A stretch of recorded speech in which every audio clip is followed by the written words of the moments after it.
Blake Bulls, welcome back to Dirtbag Rich. Thank you, Fred. It's good to be back. Yeah, how was it? How was it since last time you were here? It's been a while. It's been a while since I was interviewed on my own podcast by Yeah. Jenny, but it's always a treat to be on the other side. So I think you have a big announcement today. What is it? Today is March 28th, and Dirtbag Rich is now officially published and out in the world. Woo!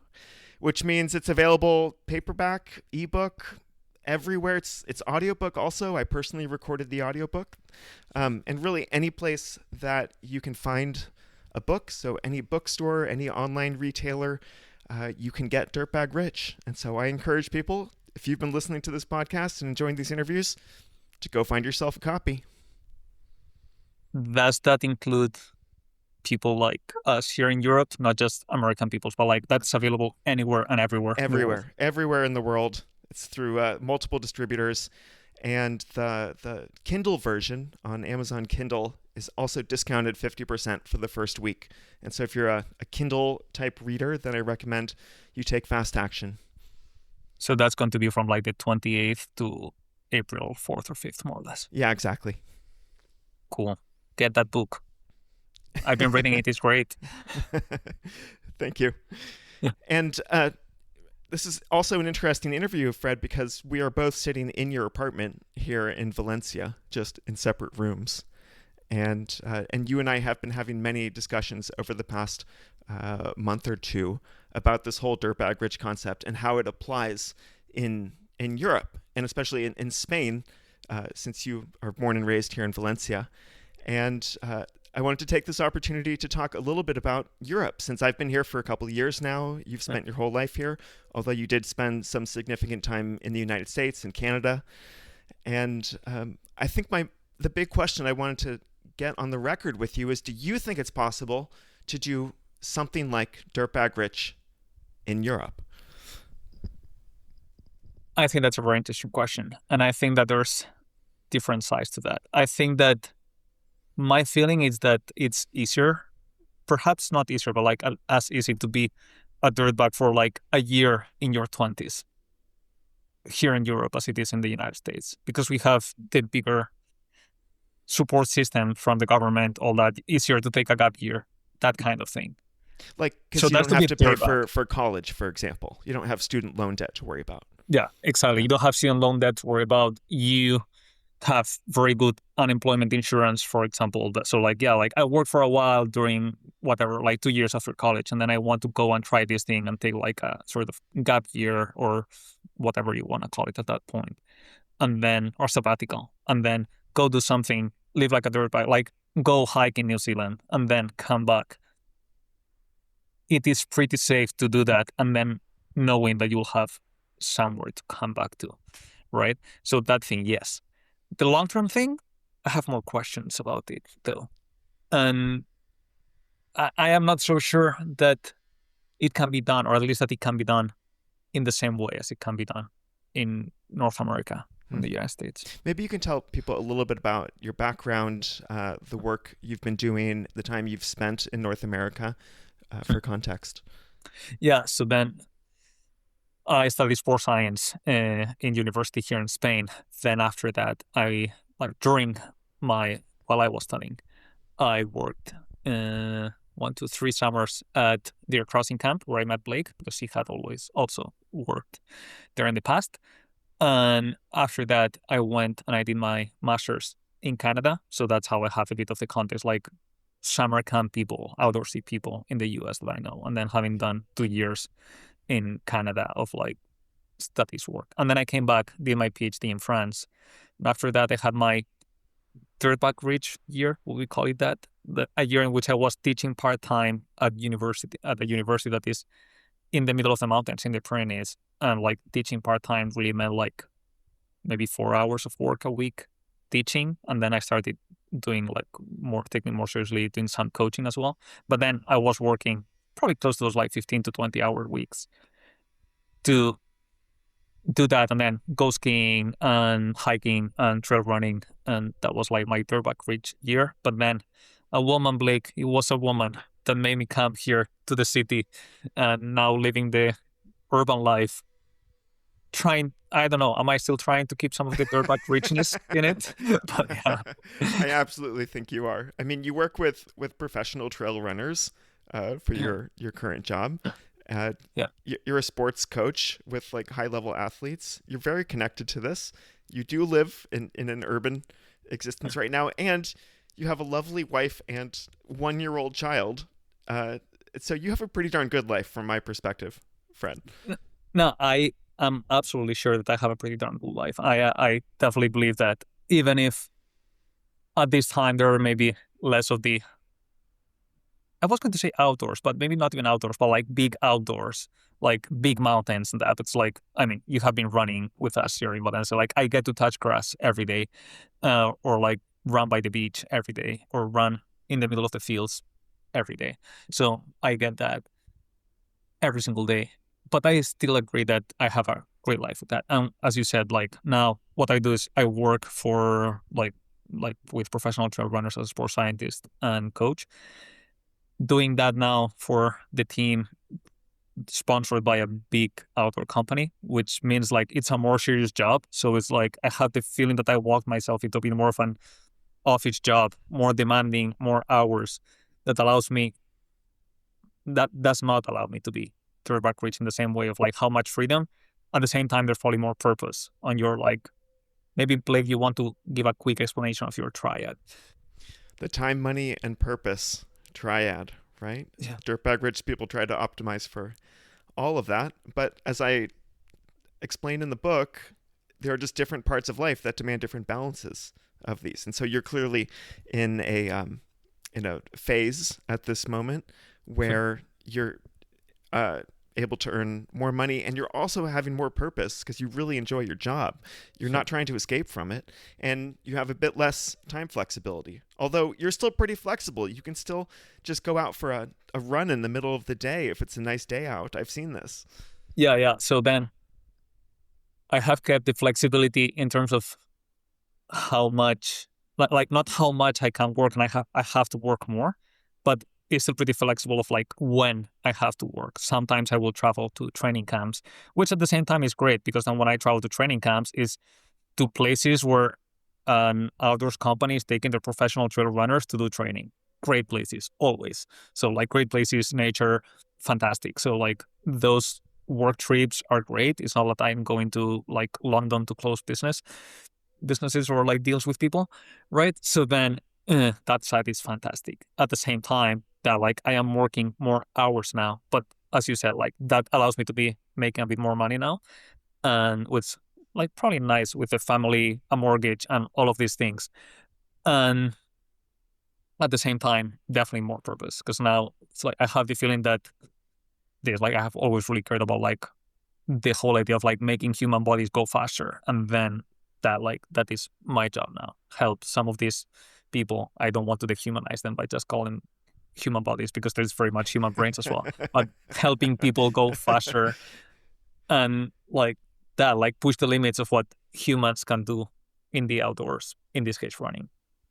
So these professional trail runners who you've worked with, they often get to lead pretty cool lives for a number of years, just being outdoors, doing what they love, getting to use their bodies, and often work feels like play.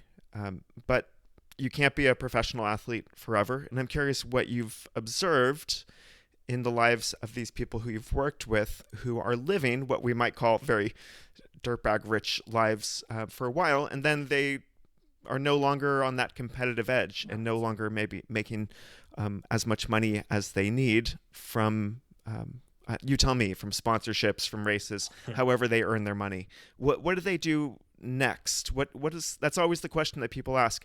How does this look as you move forward in life? Yeah, and I agree with you that like this, I think that this, we're having a chat about it, right? That like this population of like professional trail runners may be like a very good target population for your book and your ideas, because many of them are living that dirtbag rich life. They are having a life with a lot of time that allows them to do what they want to do, being in the outdoors and like training, running outside, having fun. That gives them they have the time, they get a lot of purpose from doing that, and oftentimes contributing to some cause that they really care about, oftentimes like an environmental cause or like some kind of community cause that is related to that. And then they're usually making they are making money, usually from like sponsorship, races, all of that. But there's usually a trade-off that someone that studied whatever in college they could have, like they could get a real job, so to speak. But instead of that, they are choosing to be a trail runner. And then they are a trail runner. What they do is they get to do this. And then it really depends. How does that transition look like? And there's two things there. One, losing the competitive edge. The other one, maybe motherhood for some of the women. What are they going to do then? Some of them start at least playing with different things. Some of them start coaching on the side. Some of them start having the like a side gig, like building gear, like making, like designing hats and socks, like actually going all in and like creating a company that makes some kind of outdoor gear. All of those are options that these people are choosing. But I have the feeling that many of them, I don't know, like many of them will like these ideas of like, after being a trail runner, as I have been a professional trail runner forever, instead of having to find a 9-to-5 job, there is this option of like being Dirtbag Rich, like being purposeful about how I want to live my life, not thinking that there is just one option that is the 9-to-5, but instead of that, going and be like, okay, what can I do to keep having time to do what I do, even if I'm not going to be paid to do it competitively? So how am I going to have that time so I can keep having that purpose by doing some other work that doesn't take all day and it still allows me to live in cool places and is interesting and purposeful? It sounds like what connects the people you're describing with all the other people that I've interviewed on this podcast and you and me is that we've all been spoiled at some point early in our lives by this experience of like working hard but not working too much and feeling like the work is very purposeful and just experiencing some amount of purposeful, gainful employment outside of traditional 9-to-5 knowledge work. And we're just sort of ruined by that. The summer camp that you mentioned where we met, where we both worked, Deer Crossing, is run by this guy named Jim, who essentially gives presentations to school groups during the school year about creativity and how to be a leader. And he has a lot of fun doing it. He gets to dress up and act.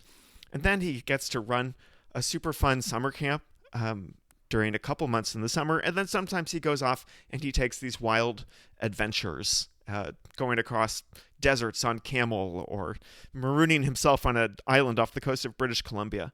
And so this is someone who I was introduced to when I was still a pre-teenager, but then again when I was in college, and you were introduced to in your early 20s. And you just meet someone like this and you're like, you kind of get inceptioned, right? You're like, oh my gosh. And then you're also working at this camp and having a great time, and you're not making a ton of money, but you get to keep everything that you earn at the end of the summer. I know it's a bit more difficult for people coming from international countries. But that's what I imagine is going on with professional athletes, like and less conventional professional athletes like sponsored trail runners, which is they have this experience of a number of years of getting paid to do what they love and still having free time on the side. And then they're like, just like ruined. They're like, I could not go back to have a normal job. I have to figure out some sort of entrepreneurial way to continue having lots of free time and also feeling like my work is purposeful and making sufficient money. Do you agree with this hypothesis? I do agree with that hypothesis. And I think that there's something to that, definitely. Like what you mentioned about working at Deer Crossing camp, working with Jim. I remember having the feeling after like my first year after that, I had basically had two bosses. One, Jim, two bosses in my life. One was Jim, who I really enjoyed working for. And then Mari Carmen, that was my supervisor when I was doing my honors project, basically, at university. A great researcher that is like, I have always called her my mom in science. That's how I have thought of her. And I remember having this feeling of like being totally spoiled. It's like, who am I going to work for now? Like you know, that idea that entrepreneurial people talk about like being unemployable.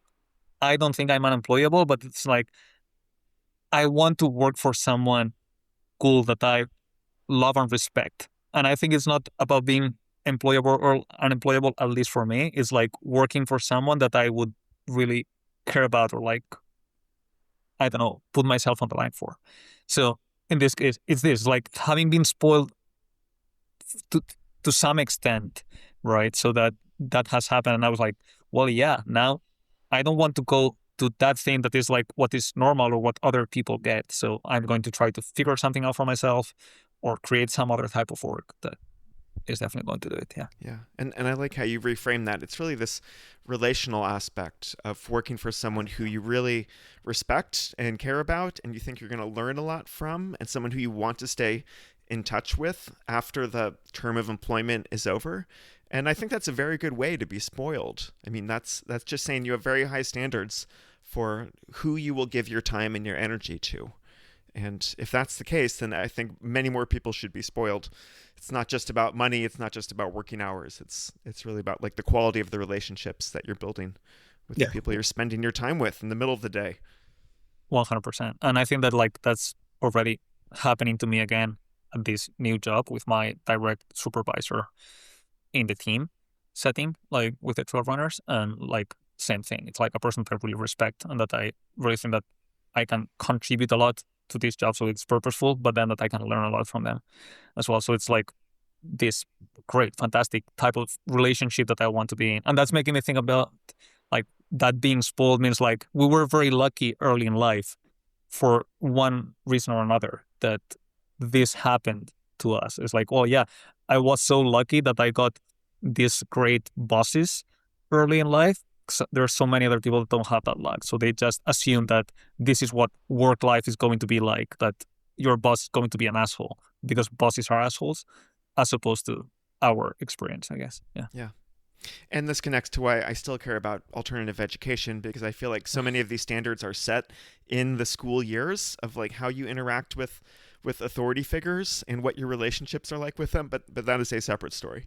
I want to stay on you, Fred, and I'm just wondering, so you had your Dirtbag Rich year of just working 15 or 20 hours a week, getting to ski and hike and run a lot. Now you're in Valencia, you're a bit more rooted. You've got a job that you really enjoy, but is also still a full-time job. And I wonder if you can explain what you are working toward and what your version of being something more like Dirtbag Rich looks like now that you have a family. And what what the metric for success or becoming rich might look like. Yeah, one part of the answer to that question is that I don't really know, but there are some parts of it that I do know. So for example, like on the time, money, purpose thing, one thing that is happening now is that, well, I happen to make more money than my wife now at my current job. The thing that would give us the most freedom would be to allow her to work less, which is like, yay, patriarchy. No, it's not about that. It's like if she was able to work less, we could go on. I can work from anywhere except for when I am at training camp, right? So if she was able to not work, we could go take the kid and go to the Pyrenees to ski for a week in the middle of the school year. Or we could go on a Wednesday and go to like the small ski resort that is close, or like go hiking on a Wednesday, taking the kid and like go and do that. So that's like a way in which I would gain freedom. It's interesting that I would gain more freedom and more time to do what I want to do, spending time doing outdoorsy things with my family, for example, would be in this case by allowing Alicia to work less, which I think is like pretty interesting when I think about it, because what you say, right? Like, what does being rich mean? Like, what would it mean to like be really rich? And I have the feeling like you're rich when your life wouldn't change if you won $1 million in the lottery, right? And is that would probably be what would happen to me. Like if I won the lottery and made a lot of money, what would we do? What would be the first thing that we would do? It would be getting more freedom for Alicia, and I would keep working I wouldn't maybe stop working with some of the athletes that are not like professional team athletes, and there are some people that are like, yeah, I'm making a bit more money by coaching some like normal people, non-professionals, and helping them out is like, well, yeah, like, it's more time, but I'm helping you because like I like you and like I think it's cool and I get to learn a bit from doing that. But I would probably just stop that to say like be a bit more strict with myself and my time to protect that freedom. But I would keep doing my job because I really, really like it. Maybe over time I would change it a bit, like how much commitment or how much time do I dedicate to that. But overall, it would be that. It would be how can we have opportunities to do more of what we want to do? And a lot of that at the moment would be getting more freedom for my wife rather than more freedom for myself, because I can just rearrange things and gain that freedom. So it sounds like you'd like to normalize the amount of time flexibility that both you and Alicia have in your jobs. It's not like either one of you would perhaps totally stop working. You both enjoy working, but you would like to have an equal amount of flexibility so that you can go and travel, you can take chance opportunities, and not be bound by either one of your strict work schedules. Yeah, exactly. That's it. Because then is that like for me, I know that there are going to be certain weeks of the year when I'm going to travel, and it's great. We can do things on the other weeks of the year, but her job is more regular. Like every day, she has her things that she has to. She has to be there. Yeah. Good. Well, I want to ask you one more question about being Dirtbag Rich in Europe, Fred, and that is, you have some friends who you have cheekily described to me as men of leisure, which means your adult friends who don't work full time, and they sort of are kind of proud of that. And I'm wondering, how do these friends end up in this position? How durable is that position in life? And if somebody asked you, Fred, how do I become someone who makes enough money in a short enough period of time here in Spain so that I can have time to go off an adventure in the middle of the week or go for multi-week adventures, and you needed to give that person advice as to how to do this in Spain, what would you tell them? I'm sorry, that was 3 questions in one. I don't mean to do that, but I think you can handle it. No, I'll need to recap maybe in the middle of that. But then the first one, men of leisure, that does happen to me. I have several of my high school friends, people whom I love, that they are men of leisure. And the way in which you see that is that some of the rest of us that have like different schedules, like, oh, like you're going to play paddle on a Tuesday at 9 a.m. You play 9 to 10:30, and then you go and you have your almuerzo, your big sandwich with your coffee, and then you finish that at 12. It's like, when are you working? It's like, well, good mystery, right? So they are doing that. I do think that part of the secret to that is this idea of frugality. Is that none of them have ever bought a car. They have worked with like handovers, like my dad's old car, at least never bought a new car, right? Like the hand me down from my brother when my brother changed his car, like I bought it off of him, right? Like whatever that, like you will not see them wearing fancy clothes. You will see them playing paddle at 9 a.m. on a Wednesday. And there's like, and they do make that trade-off.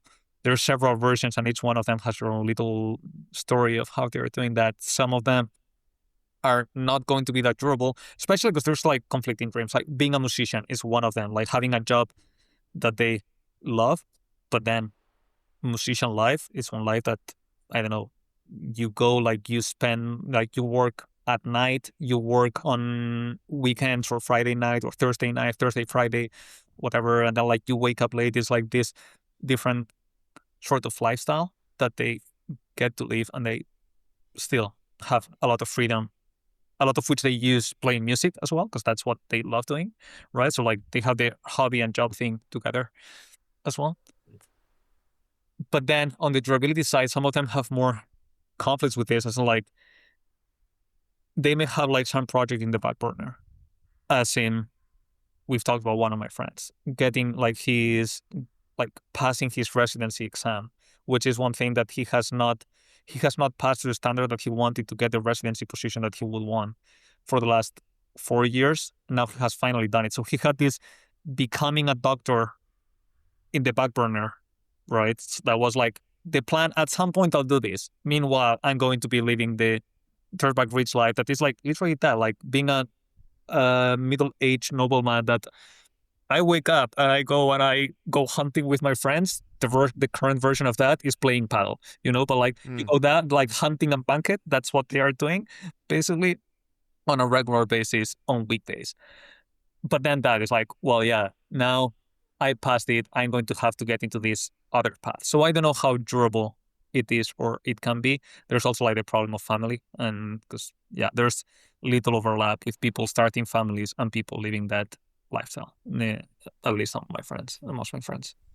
You're making me think of a number of Europeans I've met who are like serial students. Like they're getting another bachelor's degree, another graduate degree. They're really extending their PhD because they get a decent amount of funding for it, and they're just sort of riding the gravy train.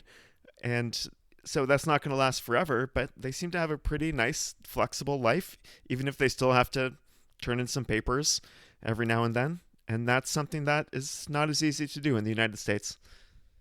Yeah, probably because of the expense of that, right? Yeah, absolutely. And so the final question is, if somebody asked you for personal advice on how to like move in the direction of work less, play more, and don't be totally financially destitute at the same time, within the context of Europe, like what kind of practical advice do you give to someone? Like start your own business? I don't know if I'm in a position to give out of practical advice for that, but it's like I have stumbled on whatever I have. But I do think that traditional employment is not going to be the most likely way in which you can reach that, unless you like, it's not traditional employment, but like if you become a firefighter in Spain, you work one day, have 4 days off, right? That could be one way. And then if you change 3 shifts, basically, then that means like if you change 3 shifts, then like you would work, I don't know, 4 days out of 8, but then you would have 5 times 3, 15 days plus the previous one. Like you will have like 20 days off then. And like you can play with that. And some people do that. Some people have a very clear goal that from the moment when they are like getting to university, they start working towards getting their truck driver license so they can like, because that's one of the things that they need to pass to be able to become a firefighter. And so people do know that that's the path that they want to take. But in most ways of traditional employment, it's not going to be the case because it's very common to see the very fixed schedules, the idea of like you have like 9 to 5, but frowned upon if you leave at 5:00, right? And like, so all of that, I think that culturally there's a lot of that makes it harder. So I think would be find some way in which you have a skill that is sought after and that you can do like a bit of geographical arbitraging, right? So then that you can do that, start your own business, or be a contractor for someone somewhere where they can be, where you can be making more money, right? So in the end, it's going to be that. Like try to make like more the money. United States. Yeah, like the United States or Switzerland. Now, like I'm thinking of now, like another trail runner that I work with and I have known for a long time, that he's an engineer for some Swiss company and he goes on 5-hour ski mountaineering days in the middle of the week. And so like, I don't know how much that is to like flexibility of like taking a day off or like saying like, I get up at 6, work until 9, and then I will work 7 to 10 p.m. or whatever, right? So like, but maybe he can like, I don't know exactly the details for that, but he gets to do that like adventure on a regular basis, not just keeping it for the weekends. So, but if I'm right, he works for a Swiss company from Spain. Well, that's it's a puzzle we're not going to solve here, how to become dirtbag rich in Europe, or broadly speaking, how to do it when you don't have access to these higher hourly pay jobs if you're just coming from countries that have more constrained economic systems. And that's something to continue the conversation with at a later point. Yeah, I like now that you mentioned that, just quick thought there is this thing that I always think about. How much does a high earner in North America make compared to like minimum salary, or like how many median salaries do you make if you're a high earner in the US compared to in Spain? And in Spain, like whatever percentage you take, like the 90th percentile is going to be, I don't know, maybe like 3 to 4 median salaries, whereas in the US, it may be 10 median salaries, right? So like you have more access to some of those high hourly pay rates compared to in Europe. Yeah. That is being more equal gives you less opportunity to escape the system because everyone is more equal. That's very well put. All right. And I think you have a few questions for me to wrap this up, Fred. Yeah. So now this book, you have been in Europe for a couple of years working on the book. So tell us a bit about that process. What was it like? A book is like giving birth, and this is my fifth, pregnancy, and so it felt very familiar in some ways. Have you said that to many mothers before? Alicia's not here now, but I don't know what she would say about that. But okay, I'll take it. To a few, and so in some ways it was very familiar, and I got to do all the interviews for the book remotely, and I was in some part of Europe, and I was interviewing people back in the US. You made me realize recently that exactly 0 of the people who I interviewed for the book are actually from Europe or European citizens, which is a bit of a blind spot there. But it was lovely. I got to be hiking and cycling and dancing all across Europe for the past few years, while also working part-time developing this book from many earlier versions, many earlier iterations. For example, there was a sort of zine, a pamphlet that I made called Do What You Love and Die Trying, and that was an early evolution. It was like an early attempt at writing this book. And so I was bringing together a lot of old material, adding in a bunch of new interviews, and then also writing my newsletter posts on the adventures of Blake, my Substack, and just sort of mashed it all together, and it really took shape over the past year. Really late 2024 and all of 2025 is when it gelled, and that's such a delightful feeling. And now it's just needs to get out there. It's just sitting there waiting to be discovered. Nice. And yeah, it is very cool that you got to do all of these interviews while you were living that Dirtbag Rich life. So it's Absolutely. like that you're living what you're preaching. So that's super. And they were fun interviews with super interesting people, many of whom I'm staying in touch with, and did not feel like work. It felt like, oh my gosh, I get to interview another really cool person today. Amazing. That's super cool to be doing things with people that you admire in some way. And then getting into the practicalities of like book publishing or like book producing, how was that? How much did it cost to produce the book? Who did you hire? What did you do yourself? What was the role of AI in all of this? That last question is easy. Zero AI.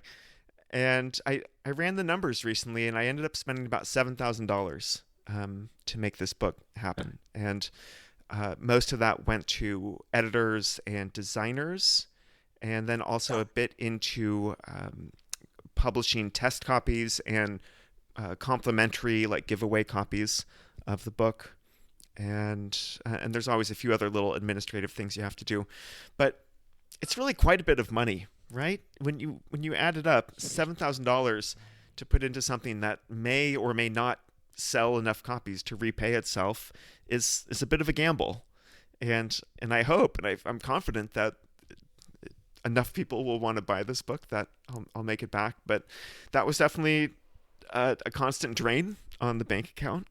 And as far as like publishing a book independently these days, it's made pretty easy for you by Amazon, by Ingram, which is another book printer and distributor.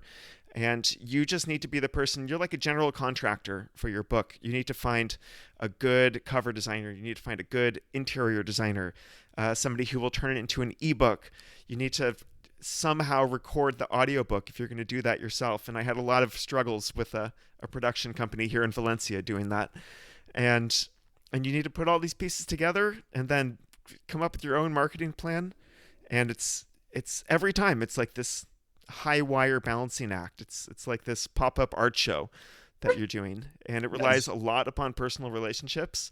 And I really dislike feeling like somebody is selling me something or marketing or hustling, and at the same time there is some amount of that is absolutely required. And so I'm trying to get the word out there, but do it in this organic, authentic, ethical way, and not in any sort of smarmy way, because I know that's exactly when I tune out. When somebody is just trying to sell me something, I'm like, ciao, bye. Okay, so then, Blake, you mentioned your marketing. So what is your marketing plan besides wearing exactly what you're wearing now to match the book cover?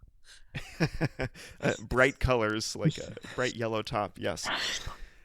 Aside from emailing everyone I know and everyone who was featured in the book and asking them to please, if they feel like it, spread the word about the book, I'm going on bicycle book tour. And when I go back to the US in April, I am getting on a new touring bike, and I'm going to be doing a circuit around New England and then putting the bike in a box, flying it over to western Colorado and cycling through Colorado, Utah, a bit of Arizona, and then up California into the Bay Area, and then probably taking an Amtrak train up to the Northwest to be in Oregon, Washington, and British Columbia. And I'm calling it a bicycle book tour, but really, I only have a few book talks arranged already, and I'm hoping to arrange a few more. And that's another thing that if any listeners want to help me out with and see if there's someone along my tour route that would be interested in hosting me for a talk, I would love that. And I'm also appearing on some other people's podcasts. But this is also Blake's chance to go back and reconnect with the U.S. after being away for 2.5 years. And I'm looking forward to seeing friends and family and being back in the wilderness areas of the Western United States. And so it's not all book tour. It's some personal, visiting some alternative schools to do some workshops for teenagers, and then also giving book talks and doing podcast type stuff, and even making TikTok posts, Fred. I think I may be trying the TikTok thing again. You're going to be a TikToker now. I already have some up there. I'm very ambivalent about it, but it's a whole other world. Yeah, absolutely. Never try that. Don't think I ever will. So you mentioned that like the book tour, what kind of places are going to be hosting you for your book talks during your book tour? Where is that going to be? Bookstores, libraries, but it could also be at alternative schools. It could be at cafes. I'm trying to get a talk set up in a deli right now in Colorado, and it could be in someone's living room. There's a possibility that I might be able to do a talk or a workshop in San Francisco, a living room one. And so I'm really open to all possibilities, and often the weirder, the better. Nice. Very cool. Cool, Blake. So, yeah. Thank you. Thanks, Fred. Thanks for sharing about Europe, and I look forward to being back. I think later in 2026, you'll be seeing me again. We'll be waiting for you here in Valencia. Yeah. Un placer. Ciao, Fred. Bye.